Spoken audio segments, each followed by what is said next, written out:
Hi guys, welcome back to another Unity tutorial. My name is Devin, and today we're going to be going over how to make your GUI scalable across all screen displays. So no matter if you're developing for a small smartphone or a large HD TV, your GUI will still take up the same amount of screen space on all devices.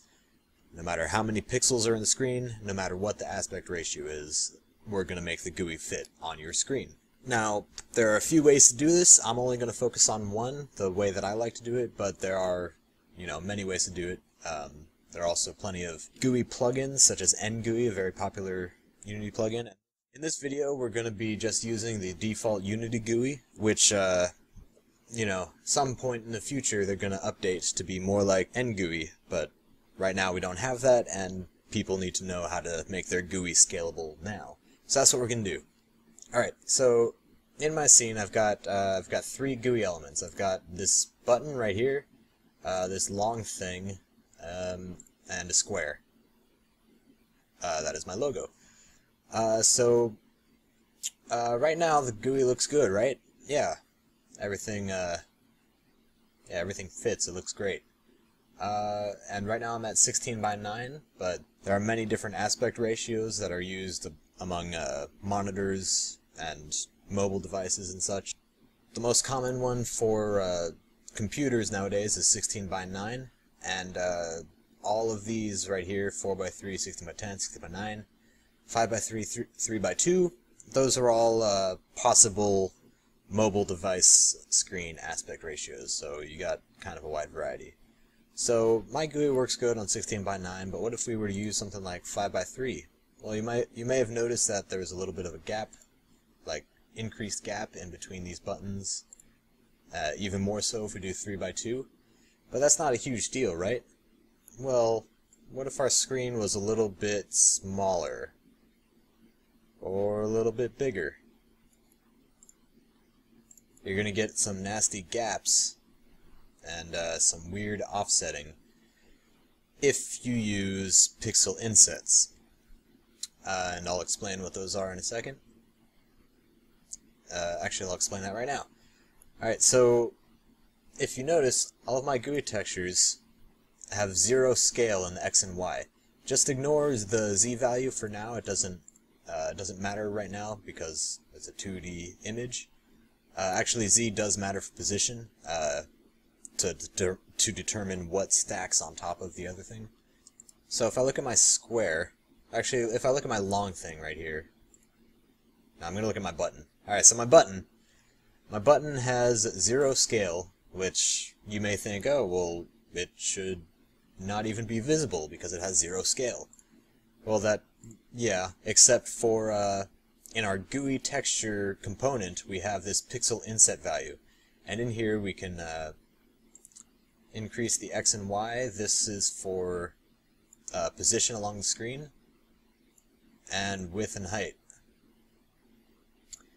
Now the thing with these pixel inset values is they are hard pixel values.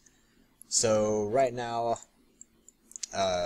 my GUI texture is set to be offset 300 pixels from the left of the screen in X. Well, alright, that might be fine for a mobile tablet where I might have 700 pixels across. It'll be right in the middle. But if I have like a phone, the phone is going to be much smaller. It may only have 300 pixels. It may only be 300 pixels across, in which case my GUI texture will be way over here, and that's no good. Likewise, if I have a gigantic HD TV, my GUI texture will all be in the little corner right here because there may be like 10,000 pixels this way, and I'm only insetting it by 300 pixels. So generally, I don't like to use the pixel insets at all. Also, you may have noticed that the button kind of gets pushed off the screen, but this square stays more or less in the center of the screen, but still gets cut off. And the reason for that is my square has 0.5 in the transform position. And actually, the transform, position, and scale are what I like to use for my GUI. So I'm going to just grab my long... I'm going to go ahead and grab my long thing and zero out the pixel inset.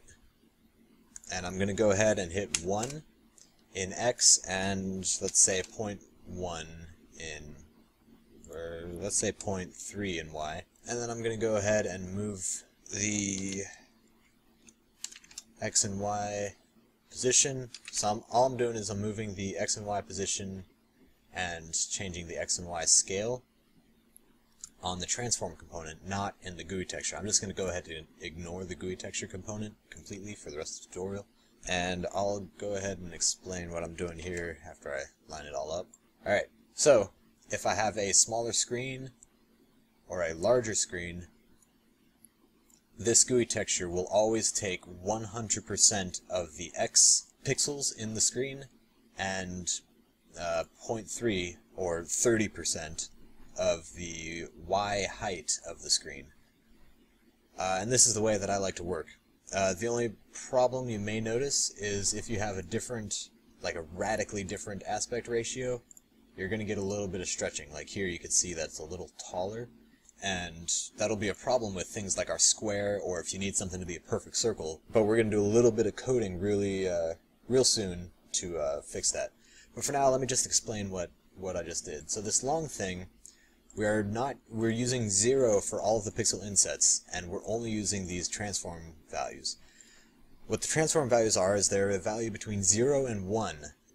0 for X being all the way on the left, 1 being all the way on the right.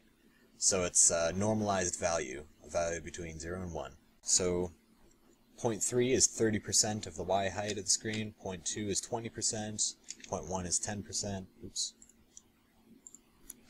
and so on. So I'm just going to go ahead and zero out my pixel insets for the scale of the button now, and do the same thing. Move this guy over.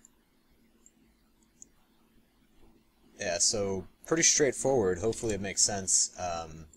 The individual GUI textures are anchored, their anchor point is in the center. So if I put this at 1 and 1, the very center of the GUI texture is going to go 100% of the screen in X and 100% of the screen in Y, and its center is going to be right there.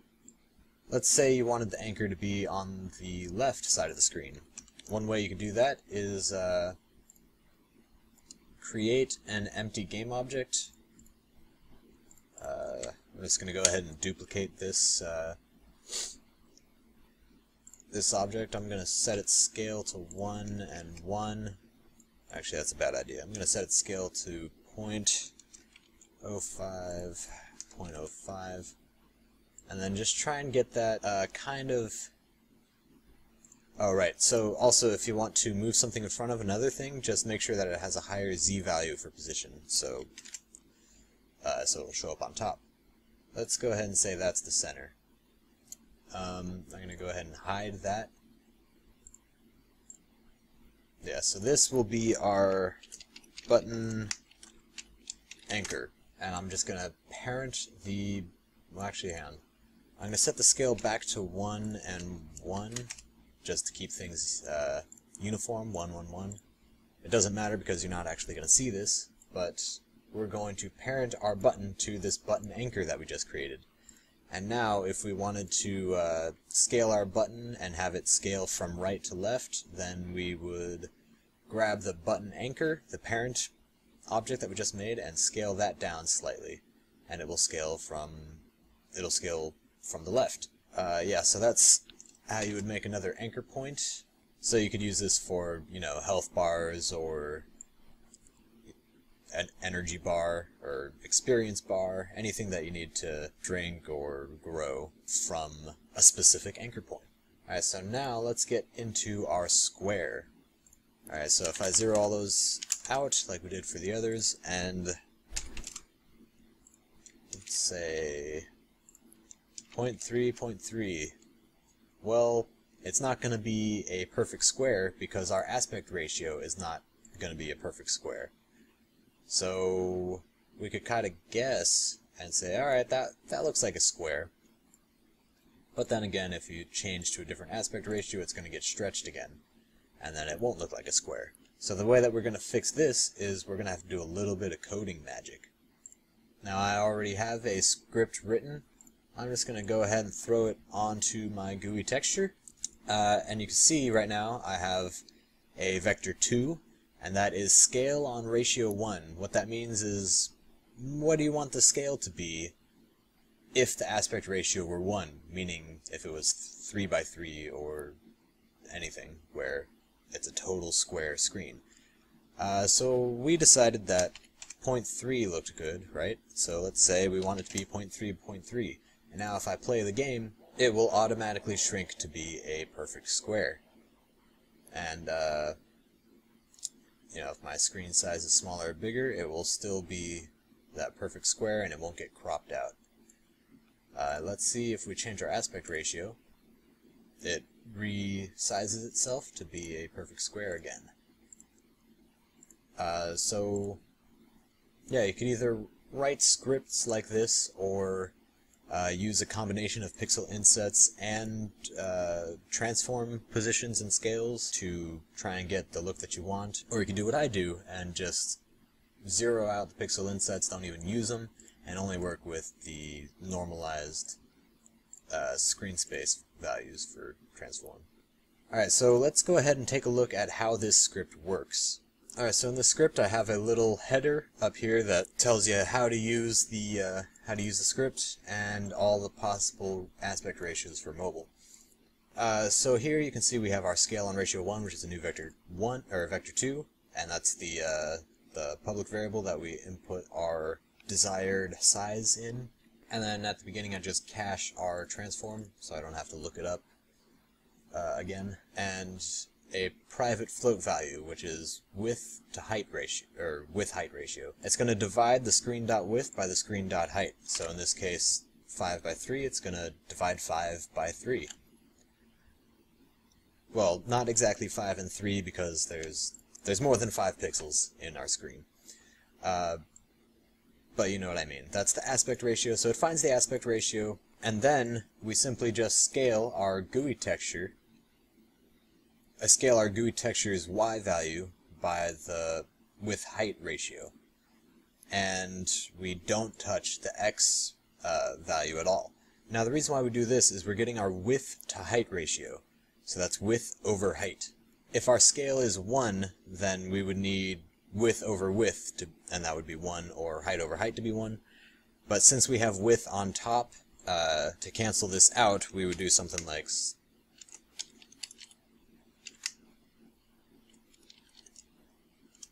we would multiply the height by this ratio to get just the width. So let's say this is 5 and this is 3, just like our aspect ratio up here.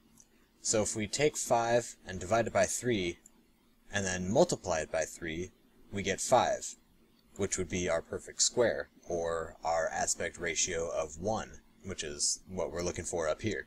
But we don't want it to be a perfect square. Well, in this case we do, but say we didn't. We want it to be a rectangle, a 2 by 1 for some reason.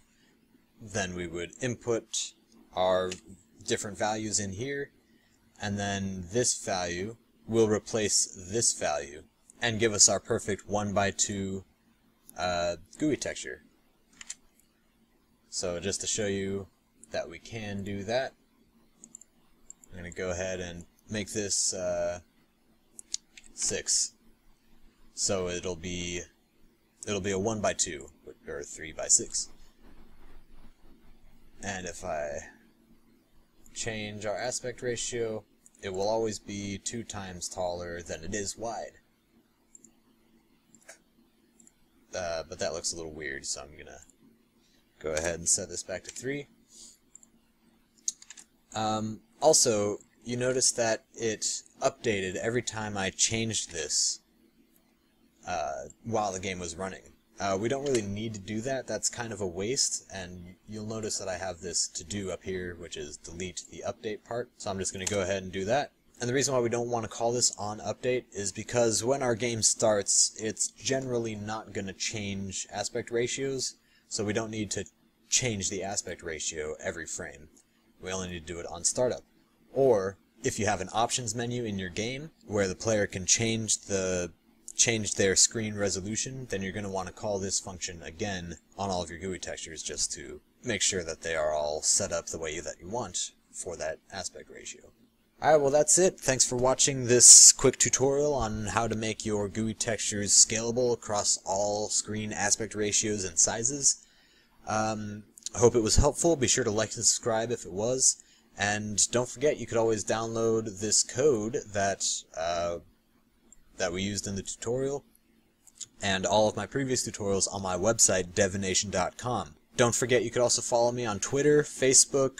I've also started a Google Plus community recently where you can go to just ask questions or say hello or show off something awesome that you made in Unity. So yeah, thanks again for watching. I'll see you next time.